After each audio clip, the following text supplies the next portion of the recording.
একজন শিক্ষক রাস্তার ধারে বসে যখন কিছু ছেলে ছোকরারা মদ্যপান করছে তখন তার বিরোধিতা বা প্রতিবাদ করতে গিয়েছেন, যেটা জানা যাচ্ছে।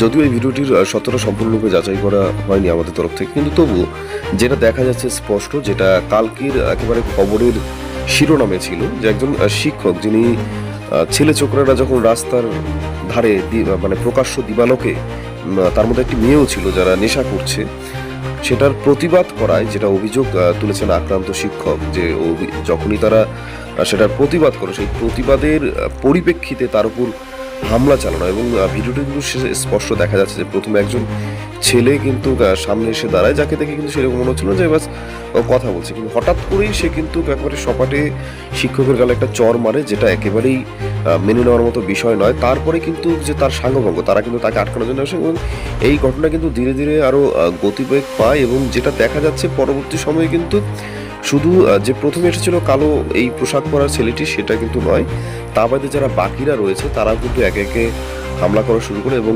শিক্ষককে কিন্তু পাশের যে দোকান ঘরের মতো কিছু একটা দেখা যাচ্ছে, সেখানে নিয়ে গিয়ে কিন্তু মারধর করা হয়। যে এখন দেখতে পাচ্ছেন আপনারা, যে এবার মানে যে সকল ছেলে ছোকরা সেখানে মদ্যপান করছে, তারা কিন্তু সকলে মিলে সেই যে ছেলেটা সে ছেলেটাকে কিন্তু আঘাত করতে আসছে। এবং যেটা দেখা যাচ্ছে, আশেপাশের লোক তাকে সাহায্য করার বদলে তারা কিন্তু এই ঝামেলা থেকে কিন্তু দূরে সরে যাচ্ছে, যেটা দেখা যাচ্ছে। এবং এখানে একেবারে বেঘরে মার খাচ্ছেন একজন শিক্ষক। ভাবা যায়, একটা মানুষ যিনি প্রতিবাদ করার জন্য গিয়েছেন, তাকে ধরে এভাবে মারধর, মানে সত্যি খুব একটা মানে শোচনীয় একটা পরিস্থিতি।